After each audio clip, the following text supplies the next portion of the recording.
बिस्मिल्लाहिर्रहमानिर्रहीम। अस्सलाम वालेकुम नाजरीन, आप यूट्यूब चैनल देख रहे हैं। मैं इमरान खान हूँ।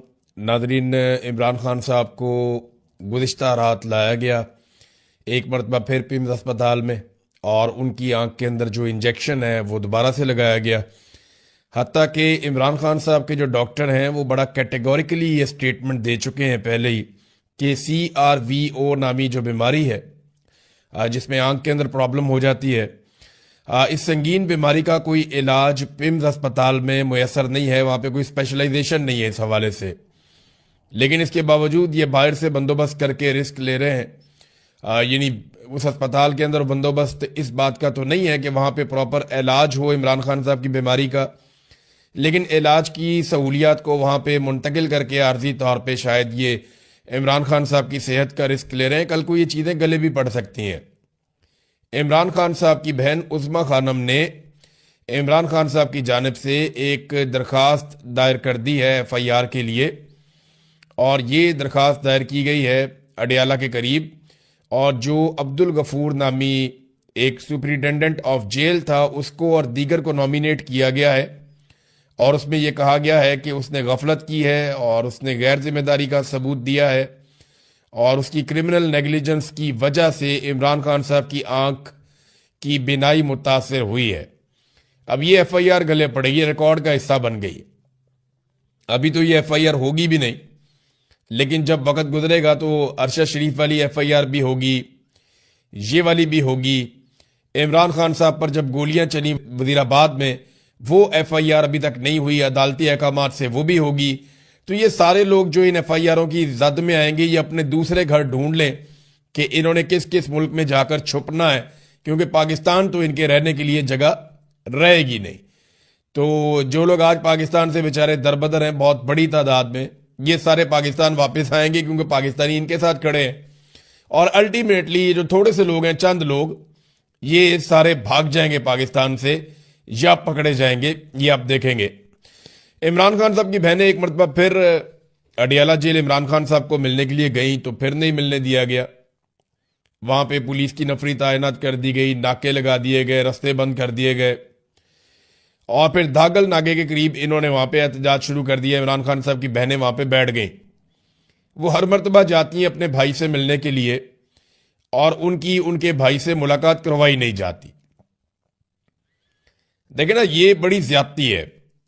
वो उनको इमरान खान साहब ने कहा मेरी बहनें मेरे लिए आवाज उठाएं, क्योंकि ऐसा लगता है कि इमरान खान साहब को इस बात का अंदाजा हो गया है कि पाकिस्तानी फिलहाल खड़े नहीं हो रहे। अल्टीमेटली एक दिन खड़े तो होंगे पाकिस्तानी, ये मेरा ईमान है। मुझे इस बात की समझ है, जो 8 फरवरी 2024 को पाकिस्तानी थे आज भी वही हैं। उस दिन वोट डालने के लिए निकले थे, और एक दिन ये अपना हक मांगने के लिए निकलेंगे। तो ये होना तो है इंशाल्लाह। लेकिन इमरान खान साहब को इस वक्त अपनी पार्टी से भी कोई उतनी उम्मीद नहीं थी। उन्होंने अपनी बहनों को कहा कि मेरे लिए आवाज उठाओ। वो बेचारी कोशिश कर रही हैं, अपने भाई को मिलने के लिए जाती हैं।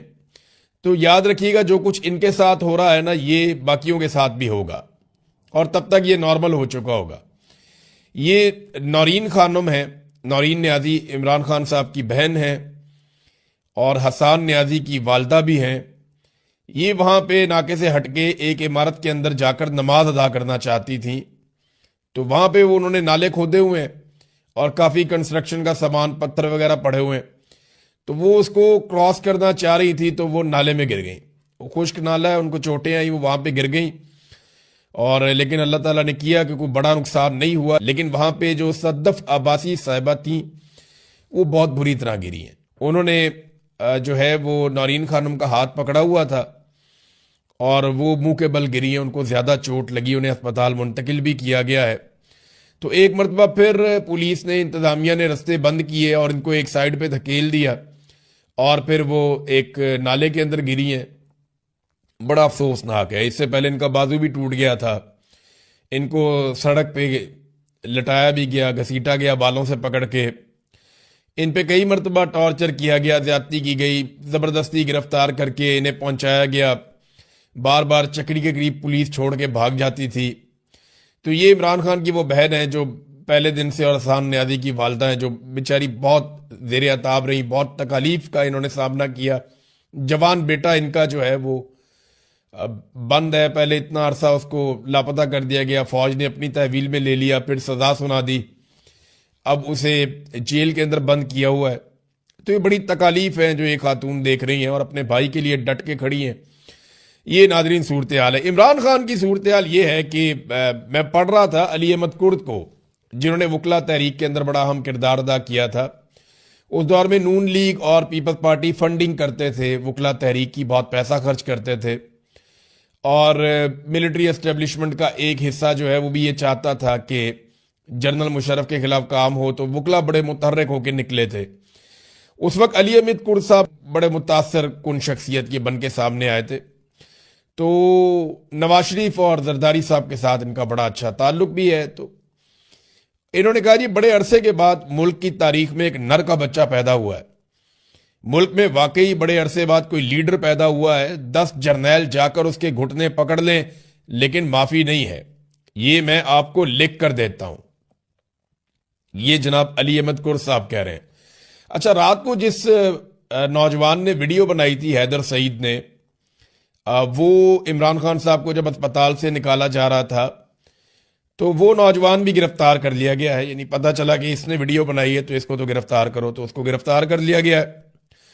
और उसके पीछे एक रीज़न ये भी है कि पाकिस्तान तहरीक इंसाफ के लोग या ये नौजवान खुद भी ये तनकीद कर रहे थे कि जनाब अगर हम आ सकते हैं तो पीटीआई के लोग क्यों नहीं आ सकते। जो अरकान असम्बली हैं, जो सेनेटर्स हैं, जो पार्टी के अहदेदारान हैं, बैरिस्टर गौहर को खास तौर पे तनकीद का निशाना बनाया कि वो क्यों नहीं आ सकते। तो मैंने आपको पहले बताया था कि ये जो मर्जी कहते रहे। बैरिस्टर गौहर कहते हैं जी कि मुझे तो रात 2 बजे पता चला जब इमरान खान साहब को वापस ले जाया गया था।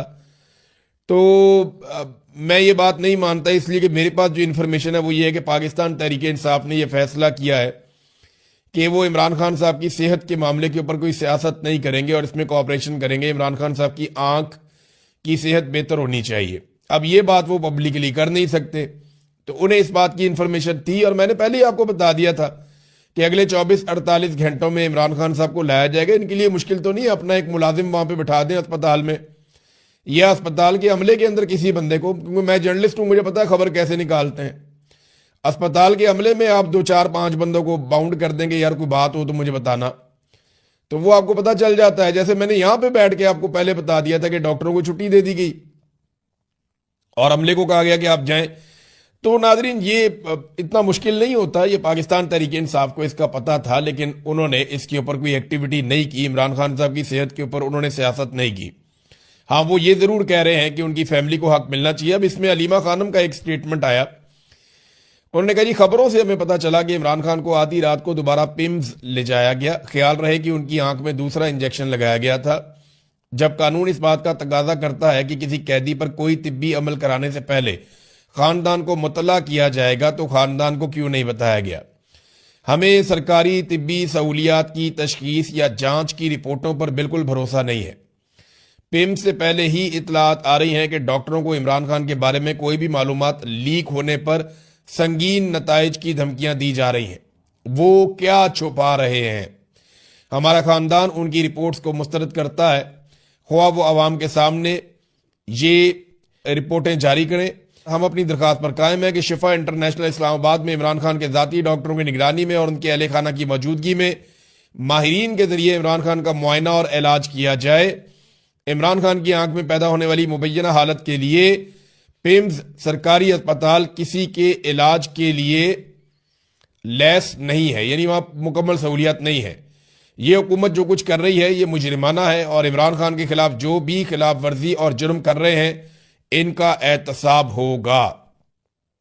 ये जनाब इमरान खान साहब की बहन अलीमा खानम का स्टेटमेंट है, जो बुशरा बीबी की बहन है। उस्मा खानम जो इमरान खान की बहन है, उन्होंने एक ऐसा स्टेटमेंट दिया है जहां से शक्कू को शुबात मजीद बढ़ जाते हैं। उन्होंने कहा जी हमें यकीन नहीं है कि इमरान खान के जो ब्लड टेस्ट किए गए हैं ये इमरान खान के ही हैं या किसी और के हैं। कौन से टेस्ट किए हैं, किसके सामने किए हैं, टेस्ट का रिजल्ट इमरान खान का रिजल्ट है या किसी और का है। जब तक इन लोगों के सामने टेस्ट नहीं होंगे जिन पर हमें एतबार है, तब तक हमें तसल्ली नहीं होगी।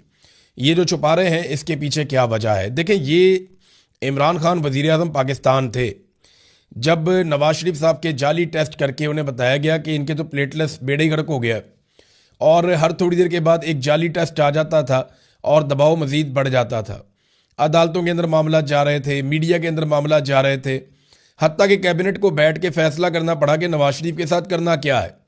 फिर अदालत को एक स्टाम्प पेपर देकर इमरान खान से इजाज़त लेकर नवाज शरीफ साहब पाकिस्तान से बाहर चले गए।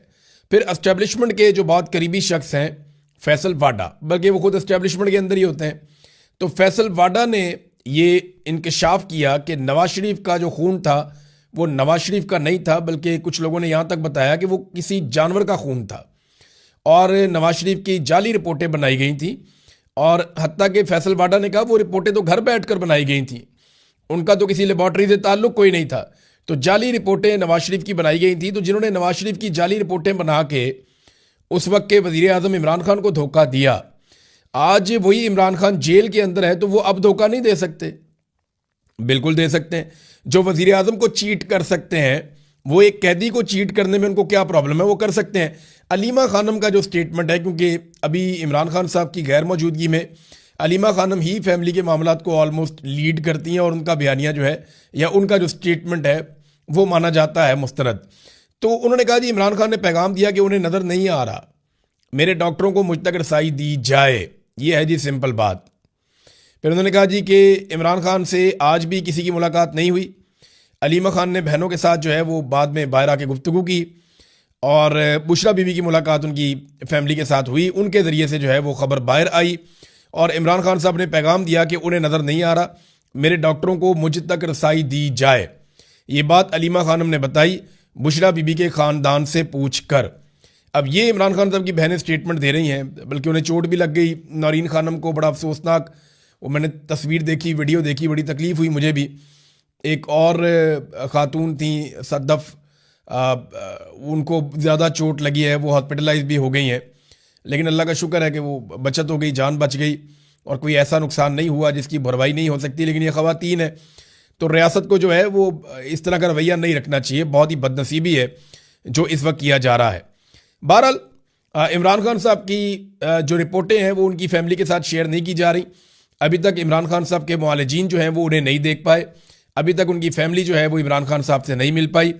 अब इसकी एक वजह तो ये है कि आसिम मुनीर साहब नहीं चाहते और उनकी ये ज़िद है कि इमरान खान का कोई स्टेटमेंट बाहर नहीं आना चाहता, क्योंकि उनका कोई स्टेटमेंट बाहर आता है तो मुझे चैलेंज करते हैं आसिम मुनीर साहब को, ये लगता है, और वो मुकाबला कर नहीं सकते।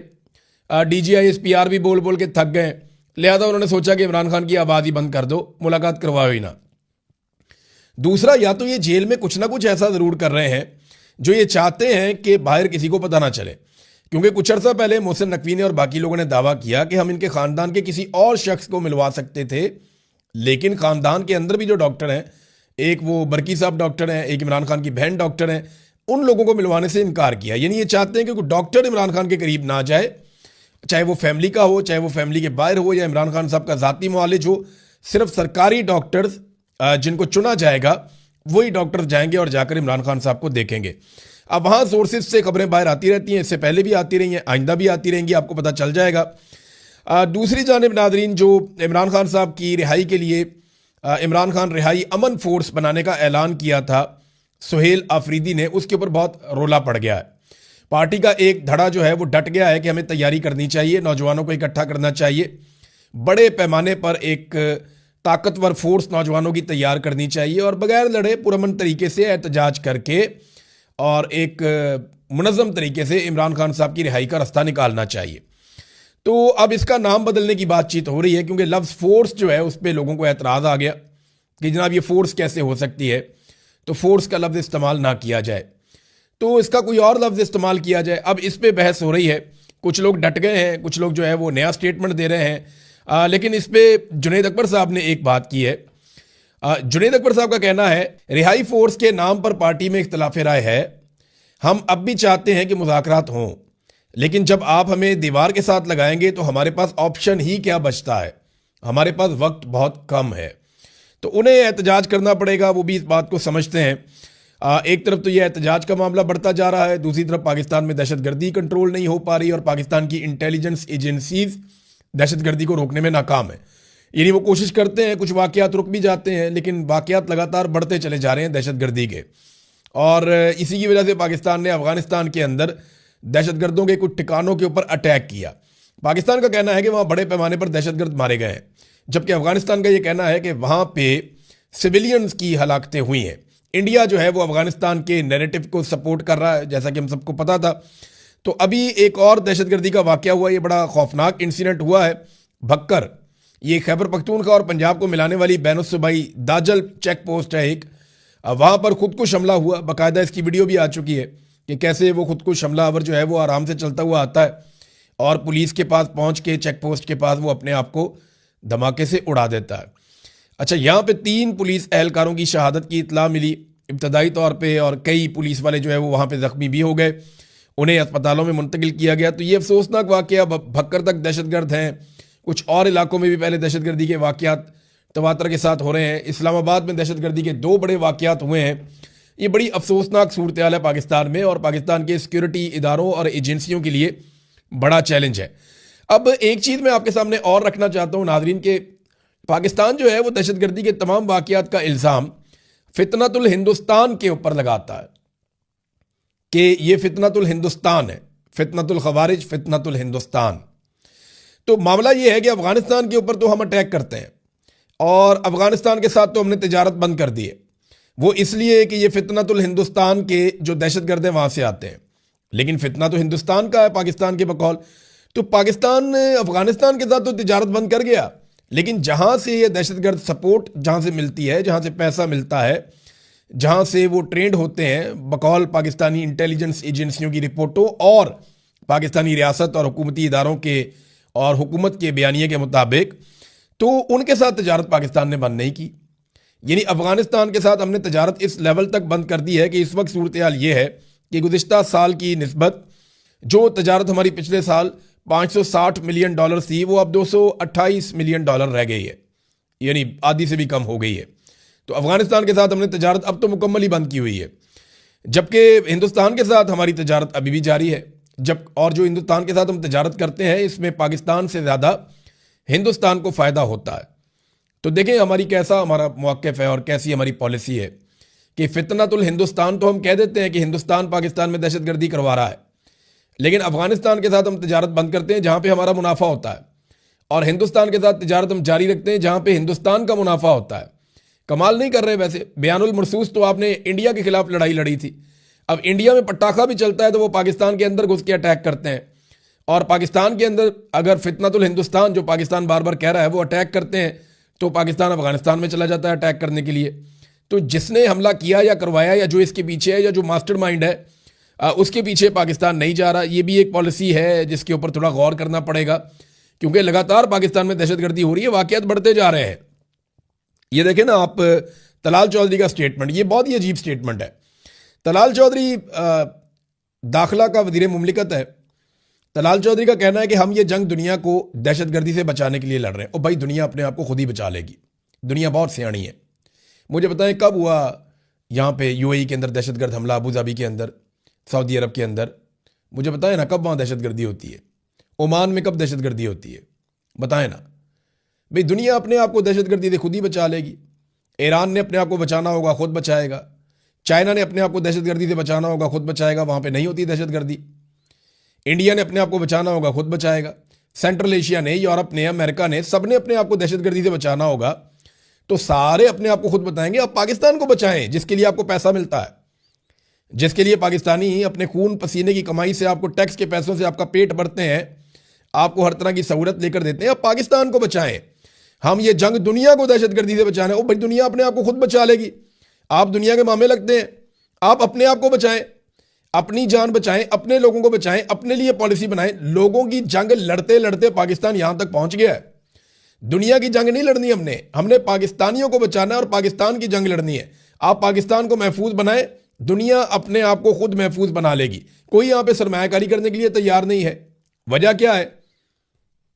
लड़ाई लगी हुई है, दहशतगर्दी चल रही है, खत्म ही नहीं हो रही, रूल ऑफ लॉ ही नहीं है, यहां पे इंसानी हकूक ही नहीं है, आज़ादी इज़हार राय ही नहीं है, अदालतें काम ही नहीं कर पा रही हैं, और फिर लगातार दहशतगर्दी और क्लाइमेट चेंज, ये वो चीज़ें हैं जिनकी वजह से पाकिस्तान में लोग पैसा लेकर नहीं आते। हर दूसरे साल तो यहाँ पे सैलाब आ जाता है क्लाइमेट चेंज की वजह से, और इसके ऊपर किसी ने तवज्जो ही नहीं दी। तो जहां पे हर दूसरे साल सैलाब आ जाता है, इतना बड़ा डिजास्टर आता है, तो वहां पे कौन कारोबार करेगा। अब नाज़रीन, आसिफ अली जरदारी साहब के साथ एक पंगा हो गया। उन्होंने जो इमरान खान साहब पे तनकीद की वो उनको महंगी पड़ गई, बल्कि उनको उल्टी पड़ गई। ये तनकीद की वजह क्या है, मैं आपके सामने चंद बड़ी इंटरेस्टिंग चीज़ें रखता हूँ, लोग फैक्ट्स भूल जाते हैं। जरदारी साहब इमरान खान साहब पे इसलिए गुज़िश्ता चंद दिनों से गर्म हो गए क्योंकि फ्रस्ट्रेशन बढ़ रही है। हुआ ये कि जब इमरान खान साहब की हुकूमत बन रही थी ना 2024 के इलेक्शन के बाद, और जब धड़ाधड़ सीटें पाकिस्तान तहरीक इंसाफ जीत रही थी, जब ये 180 के करीब पहुंच गए थे, तो उस वक्त ना फटाफट चीफ इलेक्शन कमिश्नर को बुलवाया गया और फिर सबको रब्ता करके कहा गया कि भाई अगर आप इंसान के बच्चे बन जाते हैं तो आपको हम हुकूमत बना देते हैं, मिलके आपको हुकूमत बनानी पड़ेगी, आप में से किसी की भी अक्सरियत नहीं आ रही, अब हमें फॉर्म 40